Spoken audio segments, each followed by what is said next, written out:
Hi guys, welcome again to my channel classes with Anshu. उम्मीद करती हूँ कि आपको आरबीआई से रिलेटेड कोई भी मिसअंडरस्टैंडिंग नहीं रही होगी। अब आपको जब भी फर्दर आरबीआई को स्टडी करना है तो आपको एक बेसिक अंडरस्टैंडिंग मिल गई होगी।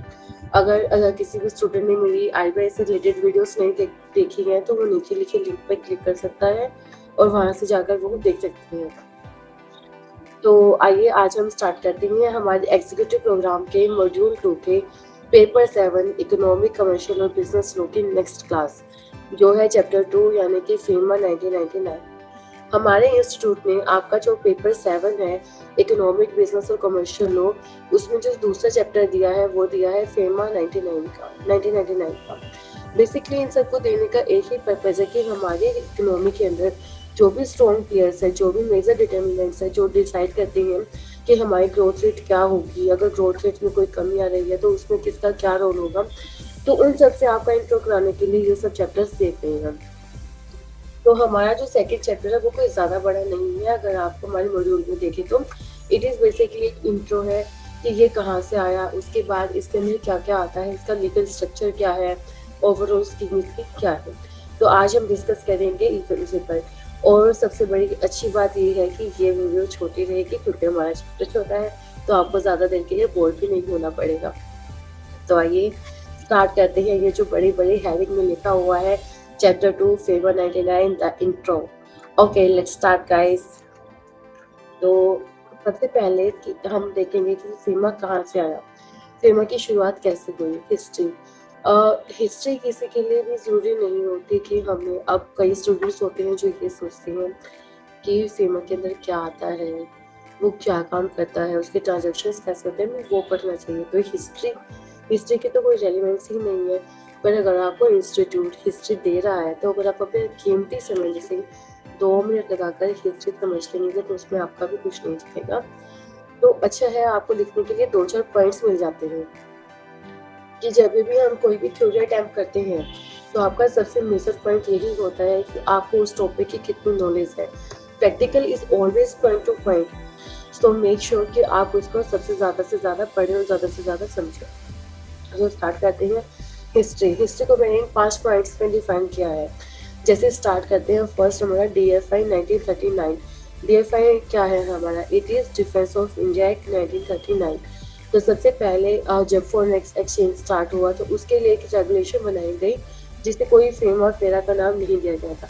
It was simply defence of India act 1939। उसके बाद इसको चेंज किया गया फेरा 1947 में। फेरा फेरा is foreign exchange regulation act, यानी कि जो भी हमारा फॉरेन एक्सचेंज हुआ, फॉरेन एक्सचेंज होना था, उसको रेगुलेट करने के लिए सिंपली सिर्फ 10 सालों के लिए इस एक्ट को लाया गया, यानी कि 1947 में ही आया और 1957 तक इसको लाया गया। इसके बाद ये सोचा गया कि इस एक्ट को हम खत्म कर देंगे, लेकिन हुआ क्या, ये खत्म होने की बजाय हो गया परमानेंट, कि भाई इसकी जरूरत आन पड़ी परमानेंट वाली, कि अब इसको खत्म नहीं किया जा सकता, अब इसको बना दो परमानेंट।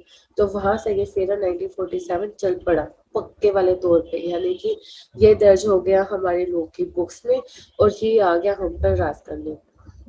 उसके बाद राज करने डजंट मीन कि भैया अब इसी ने हमको कंट्रोल करना शुरू कर दिया, बट इट मीन्स कि जो भी फॉरेन एक्सचेंज की ट्रांजेक्शन होनी थी वो अब फेरा 1947 के रेगुलेशंस के अंडर आ चुकी थी। तो उसके बाद फेरा 1973, जब हमारा नेक्स्ट फेरा 1947, उसके बाद 1957, आफ्टर दैट फेरा 1973 आ गया, क्योंकि उसके लिए हमें एक स्ट्रिक्ट कंट्रोल की जरूरत हो गई थी।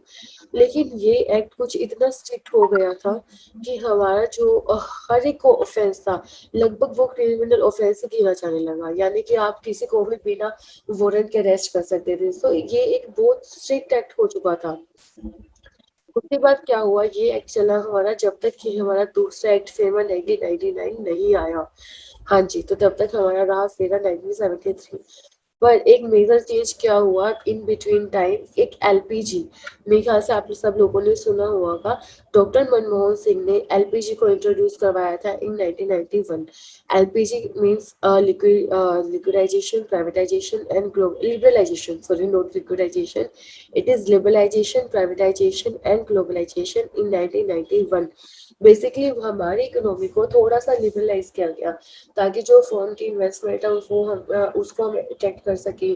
हमारी जो भी सरकारी कंपनी थी, जो ज़्यादा मेजर पब्लिक गवर्नमेंट कंपनीज का होल्ड था, उनको थोड़ा प्राइवेट किया गया और हमारी इकोनॉमी को एक ग्लोबल वे में खोला गया। So that is liberalisation, privatisation and globalisation. तो जब भी हमारे देश खुलता है बाहर के देशों के लिए, तो उसके लिए सबसे ज्यादा जरूरी पॉइंट क्या था कि जो हमारी फॉरेन एक्सचेंज के जो रेगुलेशंस थे या हमारा जो एक्ट था वो थोड़ा लिबरलाइज होना जरूरी था, क्योंकि अगर वो स्ट्रिक्ट रहा तो पैसा आने और जाने का रास्ता भी तो स्ट्रिक्ट रहेगा। और सबसे जो मेन बात होती है किसी भी बिजनेस में, वो होती है उसकी ईज ऑफ डूइंग बिजनेस। अगर वो ईज नहीं है तो वहां पर बिजनेस नहीं है। तो इसलिए एक तारापुर कमेटी ने ये डिसाइड किया कि इस फेरा 1973 को रिपील करके फेमा 99 लाए गए।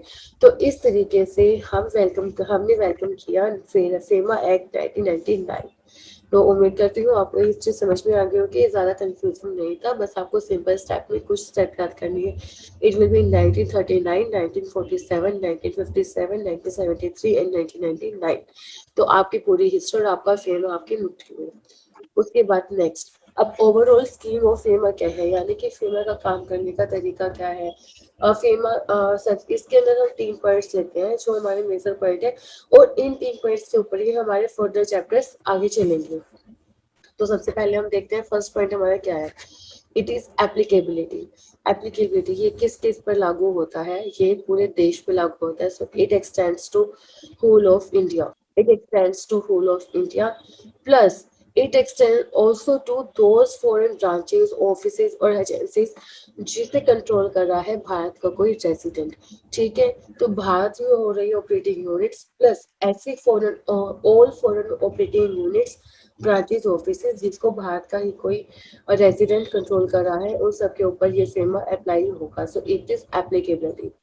देन फेमा किसके अंदर डील करता है, तो फेमा को अगर हम डिफाइन करें, इसके अंदर ट्रांजेक्शन को 2 ही क्लासेस में कैटेगराइज किया गया है।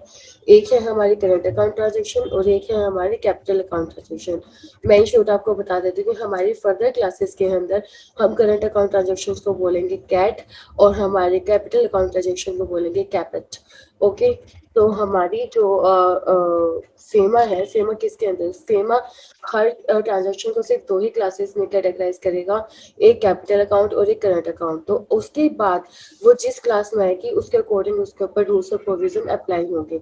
आफ्टर दैट फॉरेक्स, यानी कि जो भी हमारा फॉरेन एक्सचेंज है, फॉरेन एक्सचेंज चाहे वो किसी भी ऑथराइज डीलर के थ्रू या मनी चेंजर या ऑफशोर बैंकिंग यूनिट किसी के थ्रू भी वो हो रहा हो, वो प्लेस कर it is taking place through any offshore banking unit और मनी चेंजर, तो उसके ऊपर भी हमारा फेमा अप्लाई होगा। एंड लास्ट इसके अंदर क्या आता है, एडजुडिकेशन। कोई भी ऑफेंस हो रहा है फेमा के स्कीम में जाकर से हटकर, तो वो सब फेमा के अंदर ही देखा जाएगा, उसके लिए पेनल्टी सब इसके अंदर सर्टिफाइड है। आफ्टर दैट हमारा है लीगल स्ट्रक्चर। उसके बाद हम पढ़ेंगे लीगल स्ट्रक्चर कि ये काम कैसे करता है। तो लीगल स्ट्रक्चर में अगर हम एक मोटे तौर पे देखें तो आपको सिर्फ 3 चीजें याद रखनी है कि सबसे पहले एक ढांचा जिसे प्रोवाइड करवाया गया था फेमा एक्ट 1999 में। अच्छा, दूसरी बात कि अब ये काम कैसे करता है कि भाई हमने एक ढांचा दे दिया, भाई आपको ऐसे ऐसे ऐसे काम करना है, उसके बाद एक्चुअल में उस ढांचे को एग्जीक्यूट करना, उसके लिए रूल्स रेगुलेशंस बनाना, वो किसका काम है। तो इसके लिए हमारा काम करते हैं सेंट्रल गवर्नमेंट और आरबीआई यानी कि रिजर्व बैंक ऑफ इंडिया। जैसे कि आप देख सकते हैं कि जो बेसिक फ्रेमवर्क है it is set by the act itself, यानी कि वो जो बेसिक चीजें हैं कि इसके अंदर क्या चीज आएगी क्या चीज नहीं आएगी, अगर आप कोई ऑफेंस करते हैं तो वो कौन सी चीज आपका कौन सी ट्रांजेक्शन क्या चीज ऑफेंस मानी जाएगी क्या चीज ऑफेंस नहीं मानी जाएगी। लेकिन हमने एक चीज एक बार बना दी, उसके बाद उसमें बहुत से अमेंडमेंट भी होती है, टाइम टू टाइम चेंजेस भी आते हैं, सर्कमस्टांसेस के अकॉर्डिंग भी चेंज होता है। तो उन चीजों को लगातार मिलाते रहना, उनके अकॉर्डिंग काम करते रहना, वो किया जाता है by the rules and regulation which structure set by the central government and Reserve Bank of India itself respectively। यानी कि इसके लिए रूल्स तैयार करते हैं हमारी सेंट्रल गवर्नमेंट और रेगुलेशन तैयार करती है रिजर्व बैंक ऑफ इंडिया।